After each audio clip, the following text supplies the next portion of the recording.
જય હિન્દ વિદ્યાર્થી મિત્રો, welcome to my YouTube channel Gujarati grammar by બસીરા મંત્રા. વિદ્યાર્થી મિત્રો, ટાટ એસ અને ટાટ એચએસ પરીક્ષા હજી ટૂંક સમયમાં આવવાની છે. એ સંદર્ભે આજે જોડણી ભેદે થતો અર્થભેદ એટલે કે ઘણા શબ્દો એવા હોય છે વિદ્યાર્થી મિત્રો કે જેમાં રસ્વઈ અને દીર્ઘય ચેન્જ થઈ જાય તો આખા શબ્દોનો અર્થ જે છે એ ફેર થઈ જાય છે. તો એવો એક સરસ ટોપિક હું તમારી સમક્ષ લઈને આવી છું. બીજી વાત એ મિત્રો કે જરૂરી નથી કે આ ટોપિક ફક્ત ટાટ એસ અને ટાટ એચએસ ના વિદ્યાર્થીઓ માટે જ હોય. કોમ્પિટિટિવ એક્ઝામ આપતા દરેક વિદ્યાર્થી મિત્રો જે છે એની માટે આ ઉપયોગી સિરીઝ છે.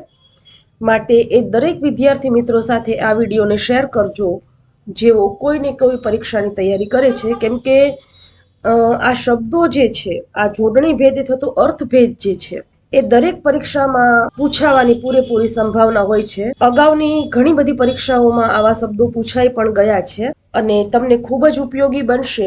દરેક વિદ્યાર્થી મિત્રો જે કોમ્પિટિટિવ એક્ઝામની તૈયારી કરે છે એની સાથે આ વિડીયો શેર કરવાનું ભૂલતા નહીં.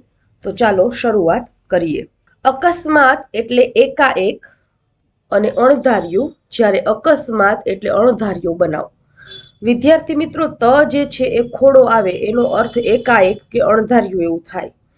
પણ આપણે અકસ્માત એટલે કોઈનો અકસ્માત થયો ત્યારે એમાં ત જે છે એ ખોડો કરવાનો નથી, એટલે કે અણધાર્યો બનાવ છે. આગળ જોઈએ. અફર એટલે અચલ કે નિશ્ચલ અને અફળ એટલે કે જે નિષ્ફળ છે તેના. અભિનય એટલે અદાકારી અને અભિનવ એટલે તદ્દન નવું. અલી એટલે ભમરો અને અલી એટલે સખીને સંબોધન.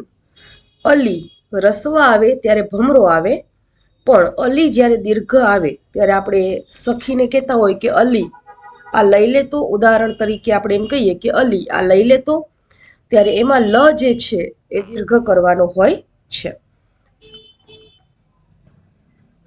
અસ્ત્ર એટલે ફેંકવાનું હથિયાર અને શસ્ત્ર એટલે હાથથી લડવાનું હથિયાર. અંશ એટલે ભાગ અને અંશ એટલે વજનનું એક માપ. આકરું એટલે કઠણ અને આકડું એટલે ઝટ ગુસ્સે થનાર. આજ એટલે આજે, આ જ એટલે આ નિપાત જે છે જના અર્થમાં એ, બરોબર. આજ એટલે ટુડે આજના અર્થમાં છે, પણ મારે આ જ વસ્તુ જોઈએ છે તો ત્યારે આ જ જે છે એ છૂટો લખાય, કારણ કે જ એ શું છે? નિપાત છે. આર એટલે કાંજી અને આળ એટલે આરોપ. આરસ એટલે સંગે મરમર અને આળસ એટલે સુસ્તી. ઈનામ એટલે બક્ષિશ અને ઈમાન એટલે પ્રામાણિકતા. ઉદર એટલે પેટ અને ઉંદર એટલે એક પ્રાણી. ઉપહાર એટલે ભેટ, ઉપાહાર એટલે નાસ્તો. ઉછરવું એટલે મોટા થવું, ઉછળવું એટલે કૂદવું. કઠોર એટલે કઠણ કે નિર્દય અને કઠોળ એટલે એક પ્રકારનું અનાજ. વિદ્યાર્થી મિત્રો, તમારી સાથે જેટલા પણ વિદ્યાર્થી મિત્રો છે એને શેર કરી દેજો. અત્યારે થોડાક સહેલા જે છે એવા શબ્દોને મેં આગળ લીધા છે. આગળ જતા આમાં થોડાક અઘરા શબ્દો આવશે કે જે ખરેખર તમને ઉપયોગી બનશે. જેમાં એક રસ્વઈ અને દીર્ઘય આપણે ચેન્જ કરી નાખીએ છીએ તો આખો શબ્દનો અર્થ જે છે એ બદલાઈ જતો હોય છે. એ પ્રકારના શબ્દો આપણે ઘણા બધા આગળ લીધા છે. ખાસ તમારી સાથે જે વિદ્યાર્થી મિત્રો તૈયારી કરે છે ક્લાસ 3ની, એને આ વિડીયો શેર કરવાનું ન ભૂલતા. કૂચી એટલે મહોલ્લો અને કુંચી એટલે ચાવી. કડુ એટલે એક પ્રકારની કડવી ઔષધિ. હવે જુઓ, અહીંયા કડુમાં ડ ઉપર કોઈ પણ પ્રકારનો અનુસ્વાર નથી, જ્યારે અહીંયા કડુમાં ડ નો અનુસ્વાર છે. કડુમાં ડ પર જ્યારે અનુસ્વાર હોય એટલે હાથમાં પહેરવાનું જે ઘરેણું આવે જેને આપણે કડુ કહીએ એ, અને કડવી ઔષધિને પણ આપણે કડું કહીએ છીએ, પણ એમાં ડ ઉપર અનુસ્વાર કરવાનો હોતો નથી. કમર એટલે કેડ અને કમળ એટલે ફૂલ.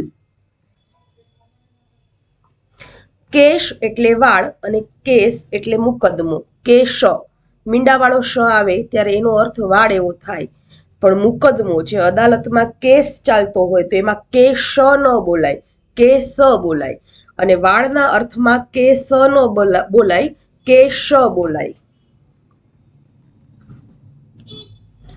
ખાધ એટલે ખોટ અને ખાદ્ય એટલે ખવાય એવું. કોષ એટલે ભંડાર અને કોષ એટલે 1.5 માઇલ. અહીંયા શ માં ફેર છે મિત્રો. અહીંયા મીંડોવાળો શ છે જે ભંડારનો અર્થ સૂચવે છે. અહીંયા સસલાનો સ છે જે અંતરનો અર્થ સૂચવે છે. ગુણ એટલે મૂળ લક્ષણ કે કાયદો અને ગુણ એટલે થેલો. ગ રસ્વ હોય વિદ્યાર્થી મિત્રો ત્યારે લક્ષણના અર્થમાં જાય, પણ આપણે જે કહીએ ને કે ગુણ ભરીને લાવ્યો, તો એ ગુણમાં ગ જે છે એ દીર્ઘ હોય, જેનો અર્થ થેલો એવો થાય છે. અહીંયાથી વિદ્યાર્થી મિત્રો ખાસ ધ્યાન રાખજો, કેમ કે અહીંયા મોટા ભાગના હવે શબ્દો જે છે એ રસોઈ દીર્ઘથી થતા ચેન્જ છે એમાં લીધેલા છે. આનાથી આગળ આપણે જે શબ્દો ભણ્યા એમાં એવા શબ્દોનો પણ ઉપયોગ કર્યો હતો કે એક એક અક્ષર જે છે એ અલગ અલગ હોય, પણ અહીંયા અક્ષર ચેન્જ નહીં હોય મોટા ભાગે. હવે રસ્વ દીર્ઘમાં ફેરફાર હશે. દિન બે રીતે લખાય, એક તો રસ્વની રીતે અને એક દીર્ઘની રીતે. રસ્વની રીતે આવે ત્યારે એનો અર્થ દિવસ એવો થાય, અને દીર્ઘની રીતે આવે ત્યારે એનો અર્થ ગરીબ એવો થાય. દ્વીપ બે રીતે લખાય, રસ્વ આવે તો એનો અર્થ હાથી, દીર્ઘ દ આવે તો એનો અર્થ બેટ એવો થાય. આપણે જે સમુદ્રની અર્થમાં જે આપણે લઈએ છીએ ને એ દ્વીપ. પાણી બે રીતે, જો રસ્વ હોય અણ તો હાથ, અને જો અણ દીર્ઘ હોય તો જળ કે નીરના અર્થમાં. રવિમાં વ રસ્વ હોય તો સૂર્ય અને વ દીર્ઘ હોય તો શિયાળુ પાકના અર્થમાં.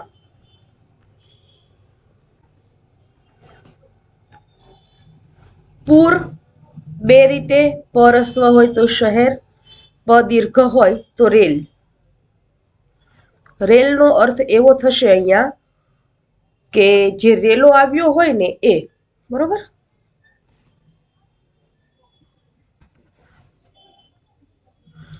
વધુ ધ રસ્વ હોય તો વધારે, અને વધુમાં ધ દીર્ઘ હોય તો નવી પરણેલી વહુના અર્થમાં.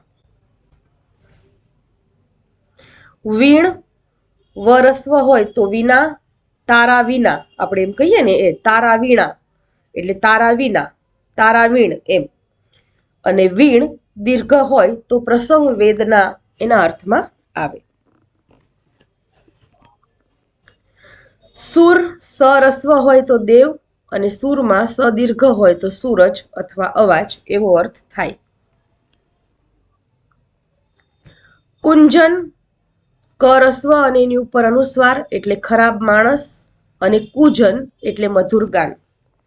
અહીંયા અલંકારની એક પંક્તિ છે વર્ણાનુપ્રાસ અલંકારની કે કામિની કોકિલા કેલી કુજન કરે. તો એમાં મોટા ભાગના વિદ્યાર્થી મિત્રો છે ને સંભળાય નહીં ને વ્યવસ્થિત રીતે, એટલે કુંજન કુંજન લખે. તો એમાં કુંજન ન આવે, કુજન આવે. કામિની કોકિલા કેલી કુજન કરે. સલીલ તો પાણી, જેમાં લ રસ્વ હોય તો પાણીના અર્થમાં, અને સલીલ એમાં લ દીર્ઘ હોય તો લીલાયુક્ત એવા અર્થમાં થાય. વારી ર રસ્વ હોય તો પાણી, અને વારી એટલે કે વારો તો ક્રમ એના અર્થમાં, પણ એમાં ર દીર્ઘ. ષષ્ઠી તો 60, એમાં ઠ રસ્વ પણ ષષ્ઠી એટલે કે છઠ્ઠી, ઠ દીર્ઘ. પિન એટલે ટાંકણી, પ રસ્વ પણ પિન પ દીર્ઘ એટલે પુષ્ટ. રતિ એટલે કામદેવની પત્ની, પણ એમાં ત રસ્વ, અને રતિ એટલે ચણોઠી જેટલું વજન, પણ એમાં ત કેવો કરવાનો? દીર્ઘ. શીલા એમાં શ જો રસ્વ હોય તો મોટા પથ્થરના અર્થમાં, અને શ જો દીર્ઘના અર્થમાં હોય તો શીલાવતી સ્ત્રીના અર્થમાં. ચીર ચ રસ્વ હોય તો લાંબા કાળનું, અને ચીર ચ દીર્ઘ હોય તો વસ્ત્ર અથવા ફળની ચીરી. જીત જ રસ્વ હોય તો જીતાયેલું, અને જીત જ દીર્ઘ હોય તો જય.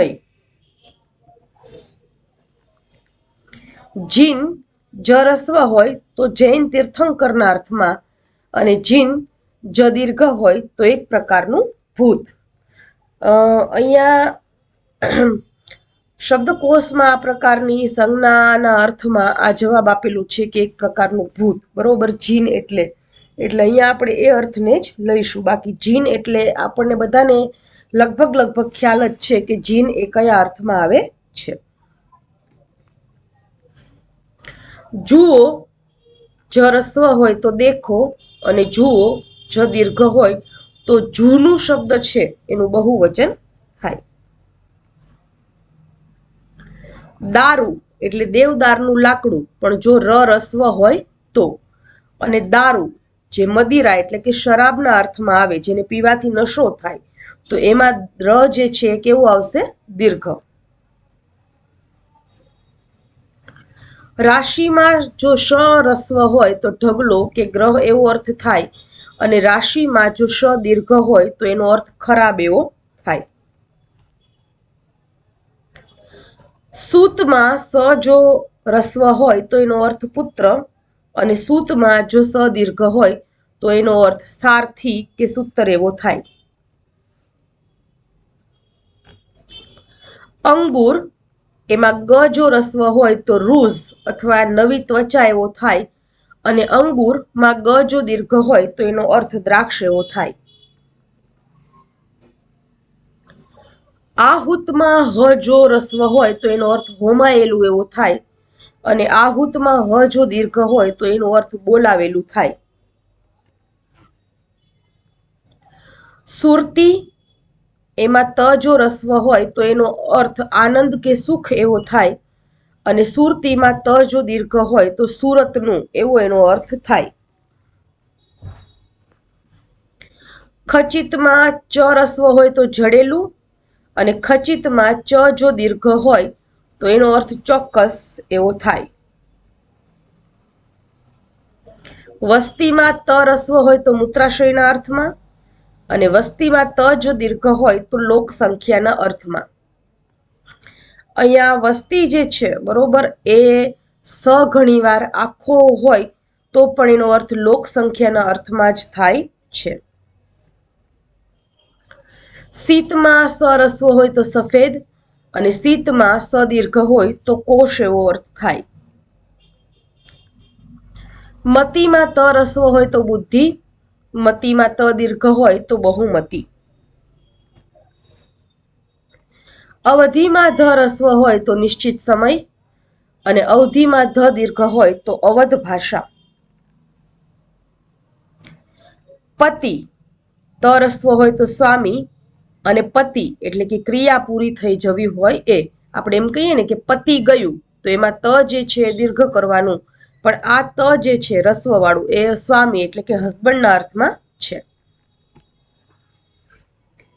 કૂચ એટલે સ્તન, જે રસ્વ આવે ક બરોબર, અને કૂચ જેમાં દીર્ઘ આવે એ સામૂહિક પ્રયાસ એવો એનો અર્થ થાય. અહીંયા મ જે છે મારાથી થોડીક મિસ્ટેક થઈ ગઈ છે, સામૂહિક લખ્યું છે ને એમાં મ દીર્ઘ આવે, ભૂલથી મારે આમાં પ્રૂફ કરવાનું બાકી રહી ગયું છે. તો આમાં મ જે છે ને એ થોડુંક તમે સુધારી લેજો કે સામૂહિક લખો ને એમાં મ જે છે એ દીર્ઘ આવે.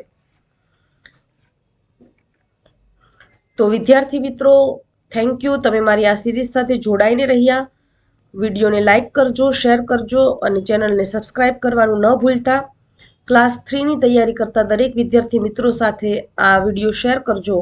ખાસ ટેટ ટાટ ટાટ એસ અને ટાટ એચએસની તૈયારી કરતા વિદ્યાર્થી મિત્રો સાથે પણ આ વિડીયો શેર કરજો. જય હિન્દ, જય ભારત.